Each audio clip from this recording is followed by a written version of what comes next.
Nous, ce qui nous a intéressés dans ce projet, ça remonte à 10 ans. C'est voir l'histoire par les eaux. Il faut avoir les deux pieds dans l'eau pour mieux comprendre ce qu'avaient vécu les Cajuns en faisant un radeau.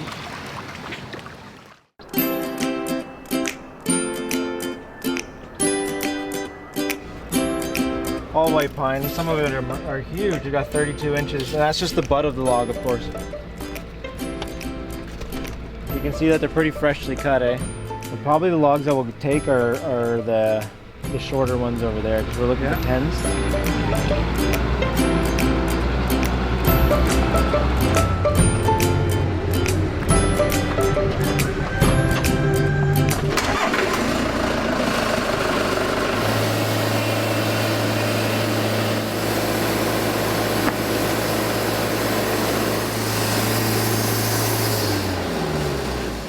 La raison de travailler aussi avec la scierie, de faire une pré-coupe, bien de un, on sauve du bois qui peut être utilisé pour quelqu'un qui a un autre projet. Parce que dans le temps, en fait, ça restait dans la forêt, on équarrissait, mais il y avait énormément de pertes.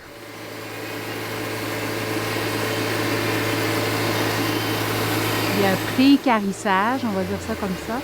Et dans le fond, il y a un porteur de tradition, c'est Corey Poole, avec son ami, qui vont inaliser, dans le fond, l'équarrissage pour vraiment lui donner, comme dans le temps, quand on travaillait les bois. Nice and wet. Beauty. Yes, sir. Ouais, ça, c'est une partie du radeau qui va être 6 pieds par 10 pieds. Donc, ça va être équarri. Il va y avoir 8 morceaux de 8 par 8 au bas et 3 morceaux de 10 par... Ben, en fait, 10 par 10 parce qu'il va être équarri plus petit. Donc, il va y avoir 1 pouce de moins. Donc, tout va être à peu près la même grandeur. Ça, c'est un pain blanc. Le pain blanc flotte, hein, malgré que c'est lourd, ça flotte grâce à la résine.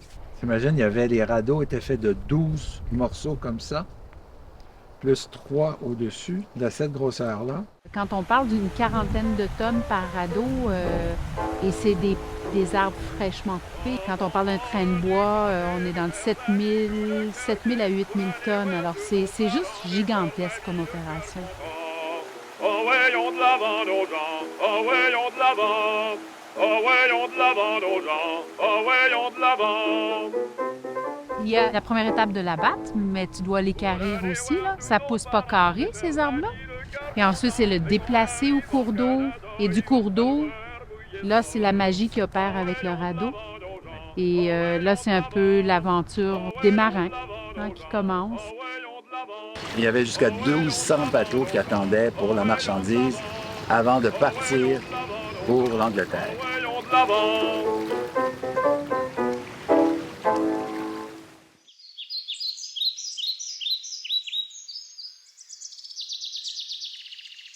Yeah, well, this is the slide. Is that part? That's the Parliament. Oh, yeah, really cool. Yeah, that's basically what we're working on. we're going with. Yeah. It's roughly 6 by 10. Well, it's a quarter of the size. Yeah, exactly. Yeah.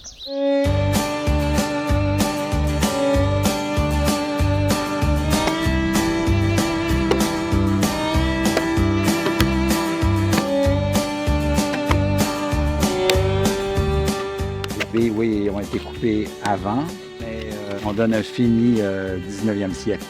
C'est tout un travail pareil, là. Donc, on voit un peu comment ils faisaient les billes.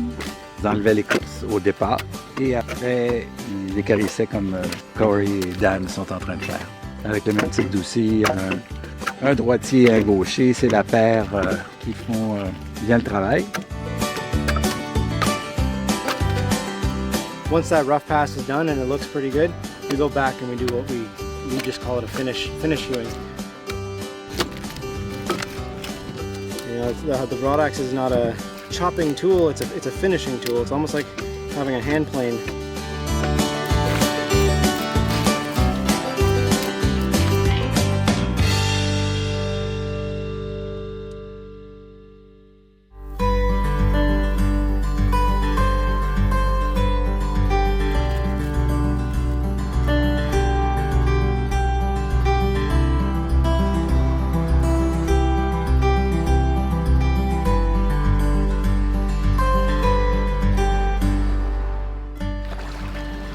À l'époque, le radeau était fait dans l'eau. Il faisait un cadre et sous ce cadre étaient glissés les plançons un à un.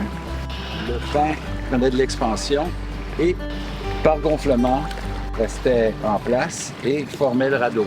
On les assemblait par centaines, côte à côte. C'était le produit et en même temps la façon de transporter le bois.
and Dan. We've both seen these pictures and, seen all the history and read about it and everything, so the experience is satisfying for sure. C'est du pain. Du pain blanc. Donc, en principe, ça flotte. Normalement, c'est 24 par 40 pieds de long. Celui-là, c'est le quart de la grandeur faisait. Parce qu'on peut l'amener sur la route. Parce que là, il va se promener d'un quai à l'autre. Le radeau n'est pas encore complété. Et ce qu'on va faire, c'est rajouter des fixations métalliques. On va rajouter des dériveurs sur les côtés, un gouvernail à l'arrière et il y a tous les règles de navigation qu'on est en train d'étudier pour que le radeau soit le plus sécuritaire possible. Et ce qui est particulier à l'époque, c'est sûr que les radeaux descendaient vers Québec puis on les désassemblait. Donc pour la Maison des Cageux, c'est un radeau qui va rester monobloc, donc on va le garder assemblé. On veut transporter le radeau à travers le pays pour parler de ce patrimoine vivant, pour que les gens voient comment ça se faisait à l'époque.